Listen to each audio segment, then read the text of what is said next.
Dead body of the girl, जिसके मुंह में खून था, शरीर में कोई कपड़ा नहीं था, पैर दोनों राइट एंगल में मिला गया, एक पाँव बेड के इस तरफ, एक पाँव बेड के इस तरफ मिला गया, चश्मे को कूटा गया जिसकी वजह से आंखों से खून निकल गया। दोस्तों, इंडिया के कोलकाता शहर में 9 अगस्त 2024 की सुबह एक ऐसी खबर सामने आती है जो पूरे देश को हिलाकर रख देती है।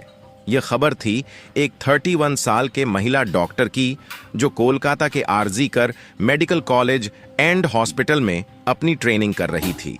हॉस्पिटल जैसे सुरक्षित माने जाने वाले जगह पर इस महिला डॉक्टर का रेप के साथ मर्डर होना काफी चौंकाने वाला था।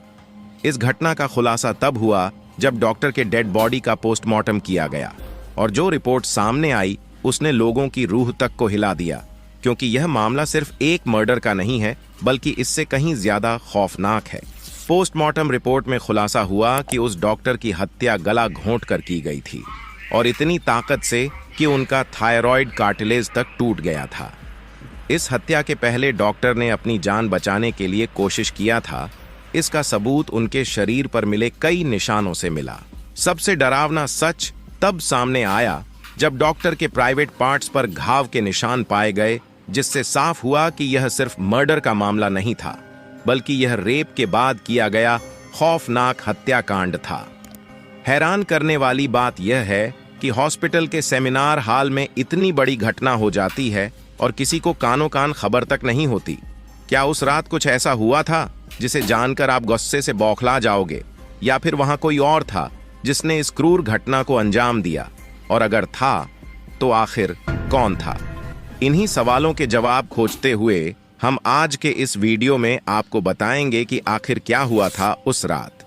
इस मेडिकल कॉलेज के शांत माने जाने वाले सेमिनार हॉल में जब आपको सच का सामना होगा तो यकीन मानिए आपके भी रोंगटे खड़े हो जाएंगे।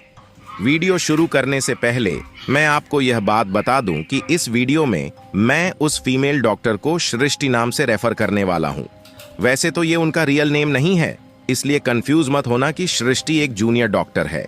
दरअसल कोलकाता के आरज़ीकर मेडिकल कॉलेज एंड हॉस्पिटल से सृष्टि अपनी डॉक्टर की ट्रेनिंग ले रही थी, और 8 अगस्त 2024 को हर दिन की तरह सृष्टि अपनी नाइट शिफ्ट पर होती है और वह अपनी जॉब कर रही होती है। तभी रात के 11 बजे उन्हें अपनी मोम का फोन आता है, जैसे कि हर दिन आता था, क्योंकि पेरेंट्स को तो अपने बच्चों की चिंता हमेशा होती है। सृष्टि की मोम उनसे पूछती है कि क्या तुमने खाना खा लिया और तबीयत वगैरह तो ठीक है, जिसके रिप्लाई में सृष्टि बोलती है कि उनकी तबीयत एकदम ठीक है और वो बस अभी कुछ पेशेंट्स को देखने जा रही है, और उसके बाद वह अपने कलीग्स के साथ बैठकर खाना खाएंगी। अपनी मोम से बात करने के बाद सृष्टि पेशेंट्स को देखने ग्राउंड फ्लोर पर निकल जाती है। सारे पेशेंट्स को देखने में और अपना काम खत्म करने में सृष्टि को रात के 2 बज जाते हैं, जिसके बाद वह अपने कलीग्स के साथ जाकर हॉस्पिटल कैंटीन में ही बैठ जाती है, जहां मिलकर ये लोग अपना खाना भी खाते हैं और साथ साथ थोड़ी बातें भी करते हैं। खाना खाते खाते और बात करते करीब रात के 3 बज जाते हैं, और इस वक्त सृष्टि थोड़ी थकान सी फील कर रही होती है, तो वह अपनी थकान दूर करने के लिए हॉस्पिटल के 4th फ्लोर में बने सेमिनार हॉल में जाकर रेस्ट करने लगती है। सृष्टि के रेस्ट करते करते सुबह के 7:30 बज जाते हैं, पर वो तब भी सेमिनार हॉल से बाहर नहीं आती, जो कि काफी ज्यादा हैरानी वाली बात थी, क्योंकि सृष्टि कभी भी आधे घंटे से ज्यादा का ब्रेक नहीं लेती थी।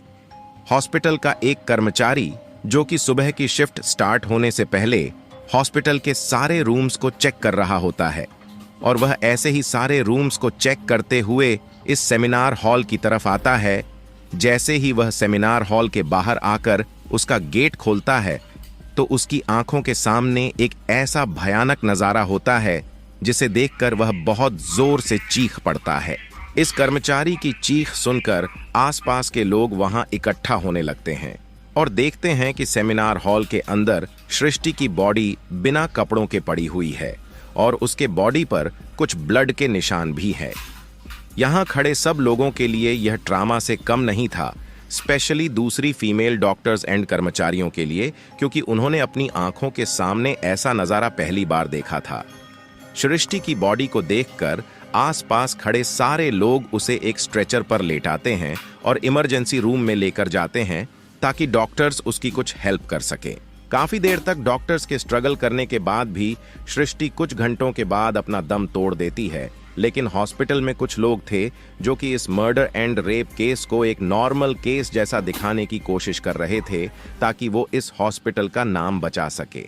हम आपको सच का सामना करवाए उससे पहले कमेंट बॉक्स में जस्टिस फॉर लेडी डॉक्टर लिखकर वीडियो को एक लाइक और चैनल को सब्सक्राइब जरूर करें। दरअसल जब पोस्टमार्टम रिपोर्ट आती है तो सब दूध का दूध और पानी का पानी हो जाता है। इन रिपोर्ट से साफ साफ पता चल जाता है कि सृष्टि के साथ किसी ने जबरदस्ती गलत हरकत करने की कोशिश करी, और जब लेडी डॉक्टर उस दरिंदे से अपने आप को बचाने लगी तो उसने उसका गला घोंट दिया एवं उसे बहुत बुरी तरीके से मारा भी और फिर उसका रेप किया। ये सारे प्रूफ मिलने के बाद यह केस पुलिस को हैंडओवर कर दिया जाता है और यहीं से असली सच का सामना होने जा रहा है। पुलिस वाले इस क्रिमिनल को पकड़ने के लिए लग जाते हैं और सबसे पहले पुलिस उस क्राइम सीन पर ही छानबीन करती है जहां यह सब हुआ था। सौभाग्यवश पुलिस वालों को वहां पर सृष्टि के कुछ नेल पेंट और ब्लड सैंपल मिलते हैं और साथ ही एक नेक बैंड वाला ब्लूटूथ। यह केस शायद और भी जल्दी सॉल्व हो जाता अगर उस फ्लोर पर सीसीटीवी कैमरे होते तो, लेकिन दुर्भाग्यवश सेमिनार रूम के अंदर या इसके आसपास कोई सीसीटीवी कैमरा नहीं थे। फिलहाल जिस रास्ते से फ्लोर पर जाया जाता था वहां पर कुछ सीसीटीवी कैमरे थे। पुलिस वाले इन सीसीटीवी कैमरे में सुबह के 3 बजे से 8 बजे के बीच की रिकॉर्डिंग चेक करते हैं कि फ्लोर पर कितने लोग आए गए थे, जिसे चेक करने के बाद यह पता चलता है कि टोटल 6 लोग इस फ्लोर पर आए और गए थे। ये पता लगने के बाद पुलिस वाले एक एक करके इन 6 लोगों को पूछताछ के लिए बुलाते हैं कि ये लोग वहां पर उस टाइम क्या कर रहे थे और इन लोगों को इस बीच यहां कुछ भी अनहोनी दिखाई दिया कि नहीं।